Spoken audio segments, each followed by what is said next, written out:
That's delicious. This is Castle Danger Cream Ale from Two Harbors, Minnesota, north of Duluth. It's where my friend James lives. James and Kenzie. Love them. I set them up, so I really want to come visit them soon. All right, let's get down to business to defeat our former selves. I'm sitting here with a Dave Smith Mofo. I'll give you a little picture of it here. I got a weird setup with my camera, so it's hard to switch between them. But we're going to play it a little bit, and then we're going to play it with my Reverb Reflections. And we're going to experiment and just see how much we like it. So let's get started. Okay, so I'm here. As you can see, Reflections is above me. La, la, la.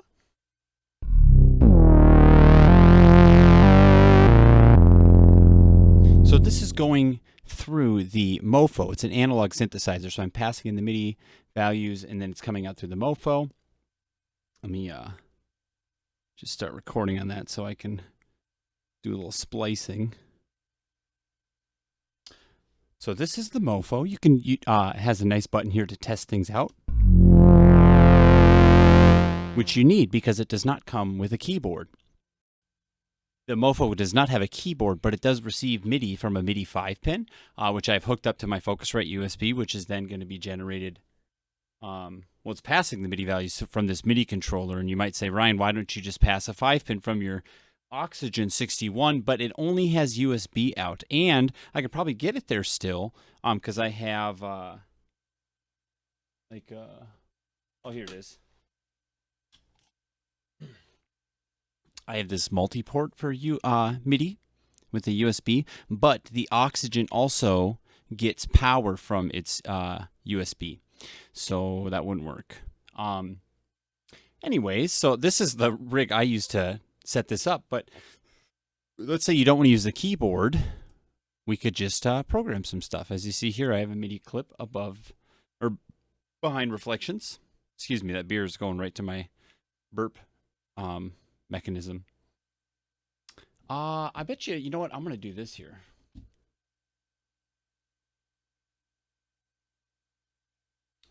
Okay, I'm going to zoom in here in 3, 2, 1. Did it work? Yeah, it did. Okay, cool. So let's listen to a cool little loop. This is just straight out of the Mofo. And all analog synthesis. This is called...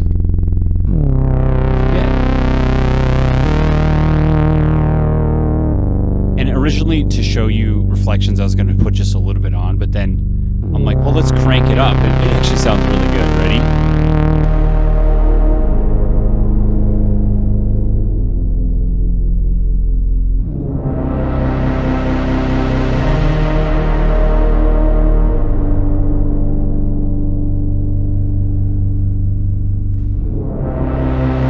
Yeah, I love that. So let's go through. I'm going to stop it here and record that really quick.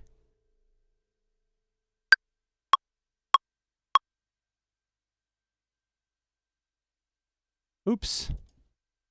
You know what happened? I left the MIDI track armed. So it was recording no MIDI notes, and yeah, okay.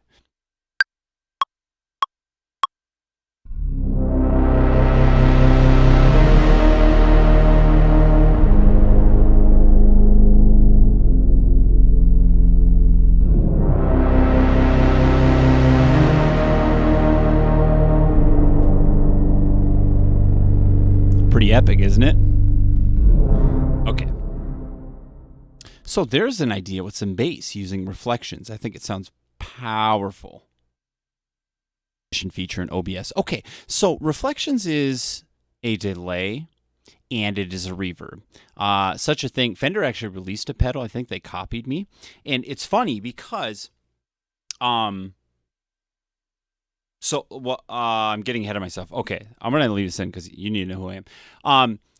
The left side is a delay, the right side is a reverb, and it has some nice features. It can tempo sync, it can link, but it's things that exist in delays. I have a really sensitive smoothing factor set at the sample level. A lot of people cut corners with parameter changes and smooth values and interpolation, and they do it at the buffer level. That sounds bad. I'm going to do it at the sample level.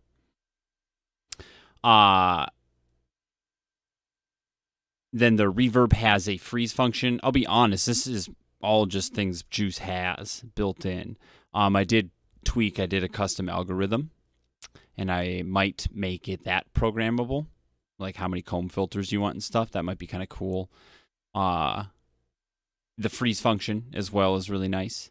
So that's all standard, right? And you could send them in parallel. So let's just set it up as if they were sending in parallel. They're not going back and forth to each other, because eventually we'll get where they're sending to each other. This is the input to the delay. This is the input to the reverb. So the samples coming in from the dry signal are going to be, I'm just checking, making sure it's still recording, are going to be multiplied by this as a coefficient. And then the output will also be multiplied by this. Will be multiplied by the, I shouldn't say also, it's a different parameter, the delay output.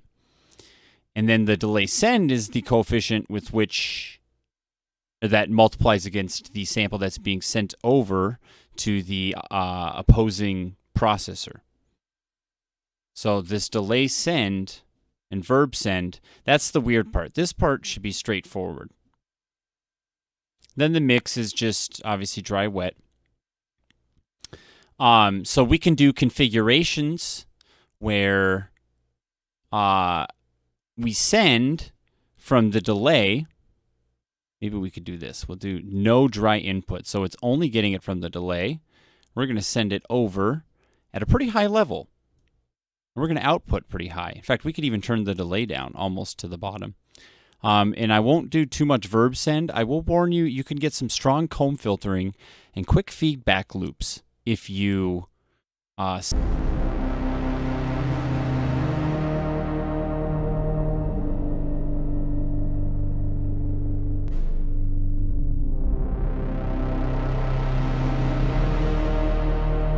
let's crank that up.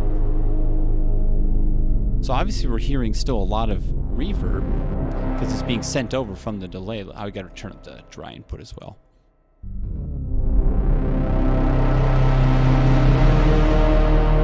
Ooh, that's a good one. There you go. So now let's start putting in a little bit of the dry input.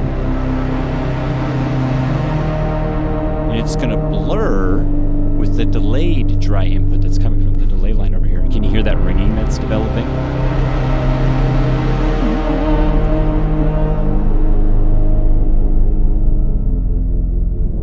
I can't hit the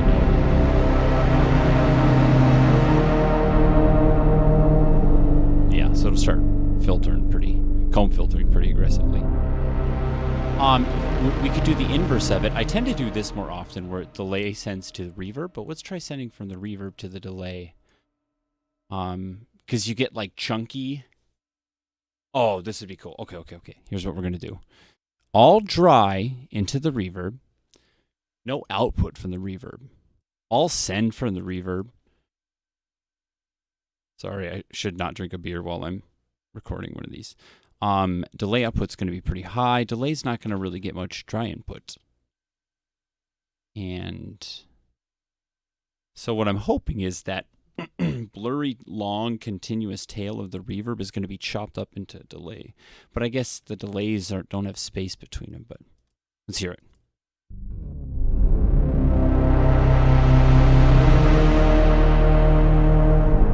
You know, without a dry, a delay. Doesn't sound like much. Oh, I mean, it's got the feedback. That's what, you know, that's interesting. It really does make it feel more like a grain when there's feedback. It sounds pretty good, too. And they're similar. Let's try with the really small reverb, what it says.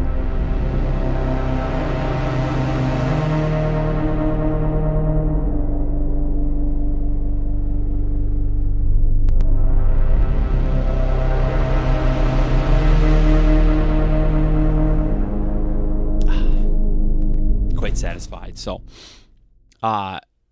remember, the send is what is sending to the opposite side.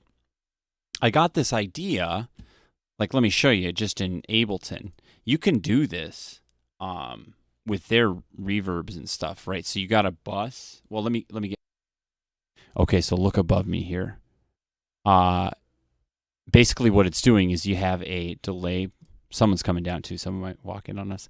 A delay bus with the delay plugin, and then that's going to output to the master. But then also it's going to send to the reverb bus, and then the reverb bus, which has a reverb plugin on it, is going to send to the delay bus. So you can do this on your own as well. My plugin just kind of has a cool algorithm for interpolation of the delay samples and for the reverb. I think it looks nice. I think it sounds good. It has a very long, lingering quality to it. I'm going to make a couple more with maybe a synth lead. I love this. This started with vocals. I'll show you ducking the reverb with this. A very important technique that this kind of tail really needs. Yeah, I think this one, because Pulsar is my other, is my synthesizer, and I really love that, but that's very sound design oriented. This everyone can use. Sounds great with guitar. I should get a good guitar player in here. Yeah, so check it out. It's free if you give me your email.